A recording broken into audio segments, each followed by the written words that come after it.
35 milliards de dirhams, on attend une croissance. Je vais vous donner des chiffres. Ça, c'est le premier constat. Déjà, pour 2023, je ne vais pas revenir aux années, par exemple, si je reviens à l'année 2016, taux de croissance prévu 3,2%, bon, 3,1% réalisation. C'est bien. Mais déjà, on doit se situer dans la période qui est très proche. C'est 23. Alors, hypothèse, pour la loi de finances 2023, 4%. La Banque centrale nous a déjà révélé les possibilités de réalisation en matière de croissance, c'est-à-dire 2,7%. 2,7%. Un écart de 1,3. C'est beau, c'est beaucoup. La Banque centrale nous a déjà informé sur ce que sera la croissance en 2024. Alors, la loi de finances actuelle, 2024, avec l'hypothèse de combien de 3%? 3,7. La Banque centrale nous dit déjà 3,2. Pour 2025, la croissance sera aux alentours de 3,4%. J'insiste sur la croissance, parce que je pense que peut-être tous les problèmes peuvent être résolus à travers un rehaussement de la croissance économique. Tout le monde le sait, et je le répète, nous avons une croissance qui est en panne. Elle est en panne pour différentes raisons. Je n'y reviendrai pas. Vous n'avez qu'à lire le rapport au moins annuel de Banque Mondiale, mais aussi le rapport sur la politique monétaire. Parce que le rapport sur la politique monétaire, c'est un rapport très important en matière de prévision. Parce que les prévisions, ça doit se baser sur des scénarios. Scénario optimiste, pessimiste et scénario normal. Est-ce que dans la loi de finances, on travaille cela? On ne peut pas le faire. Parce qu'on ne peut pas donner 3 chiffres. C'est impossible. C'est impossible. Mais ce qui est possible, c'est de raffiner les prévisions. On va le voir, ce sera le dernier point. Les réformes. Vous le savez, dans même la présentation, les documents qui accompagnent la loi de finances, le projet de loi de finances, en fait, ce n'est plus un projet. Il y a les réformes sur les finances publiques, parmi lesquelles on va introduire introduire et mettre en place le CDMT, donc le cadre de dépenses à moyen terme. Donc le cadre de dépenses à moyen terme, c'est un cadre de prévision. Donc ça veut dire qu'on a pris conscience que les prévisions n'en sont pas réunies. Et c'est le deuxième constat. C'est vrai que les recettes, en matière de recettes, on constate que parfois les réalisations dépassent les prévisions. Parfois vous trouvez 102%. Mais pour les dépenses, dans la majorité des cas, nous avons des réalisations qui sont inférieures aux prévisions. Je n'ai pas voulu encombrer la présentation par un ensemble de chiffres, mais ce sont les constats.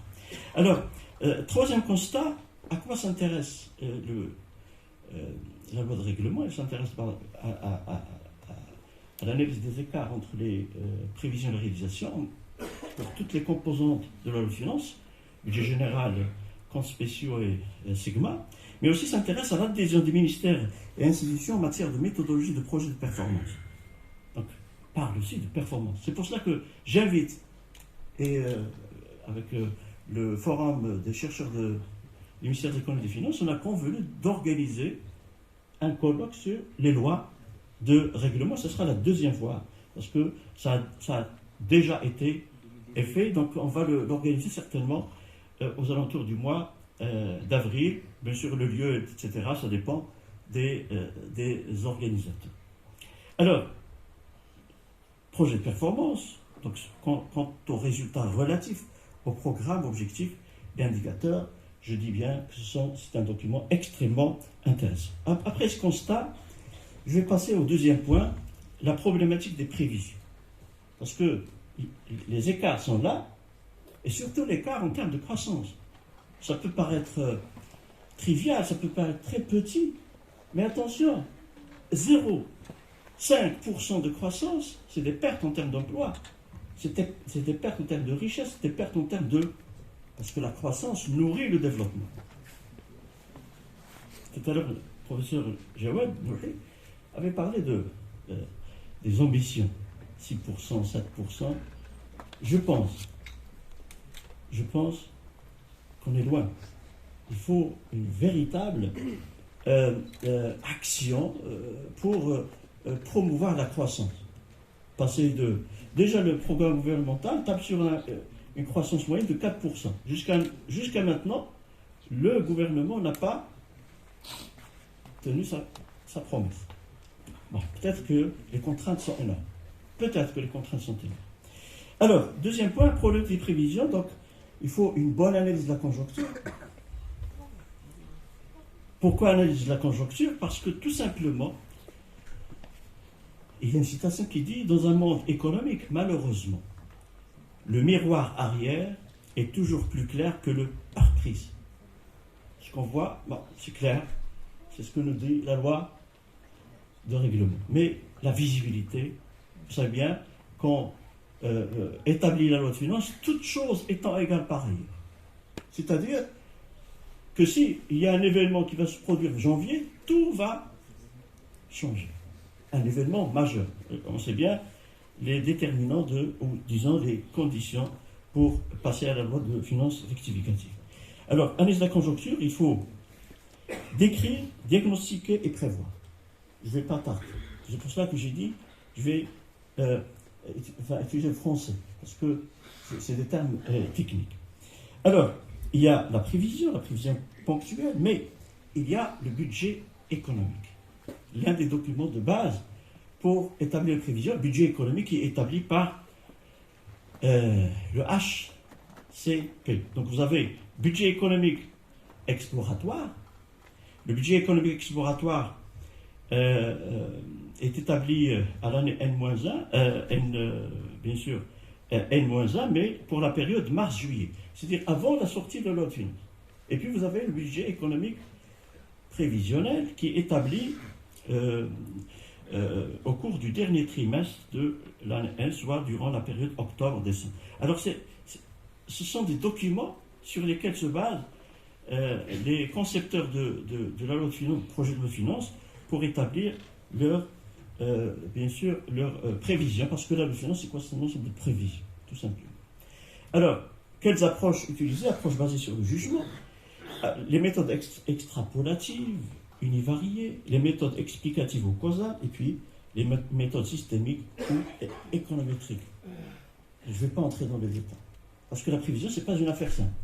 Lorsque je dis 4%, ça veut dire que c'est basé sur des prévisions. Lorsque je dis déficit budgétaire 4,5, c'est basé sur des prévisions. Donc si je me trompe sur les prévisions, je pense que je vais me tromper sur les autorisations budgétaires.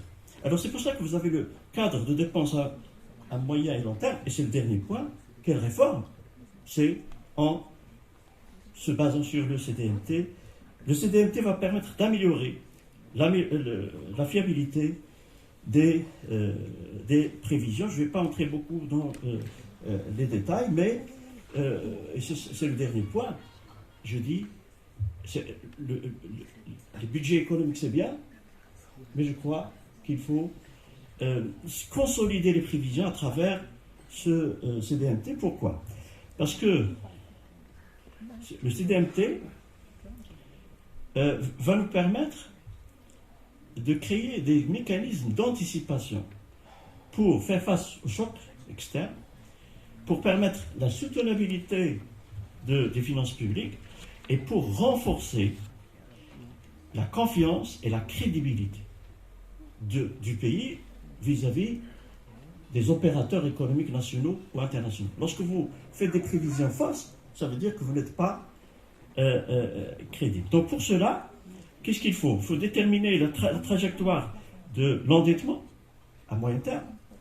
Il faut présenter les moyens pour réaliser l'objectif d'endettement et préparer le cadre budgétaire à moyen terme. Ce cadre budgétaire à moyen terme va permettre de connaître la situation économique actuelle et ses perspectives, va permettre de connaître les orientations générales pluriannuelles et va permettre de connaître quelle stratégie mettre en place pour gérer les finances publiques. Et dans ce cadre-là, il s'agit de faire appel à la programmation budgétaire des dépenses sur 3 ans, la programmation budgétaire des recettes sur 3 ans, et de prendre en considération les risques budgétaires. Ceci étant, le Maroc, et dans le cadre de la réforme qui a été présentée par le ministre délégué chargé du budget, il a clairement fait constater que l'on va faire appel à une exception quant à la règle d'or relative à la dette. La règle d'or, c'est-à-dire une règle qui consiste à ne pas dépasser un certain seuil, et ce dans le cadre de ce qui a été convenu même en Europe à travers l'exception relative à cette règle d'or, pour permettre aux pays, bien sûr, aux autorités budgétaires, d'avoir plus de liberté. Bien sûr, pour conclure, qu'est-ce que je vais dire? Je vais dire tout simplement que tout le problème réside dans la visibilité en matière de prévision. Et là, je me rappelle la citation très célèbre de Keynes. Jawad Nahi, tout à l'heure, avait fait référence à John Maynard Keynes.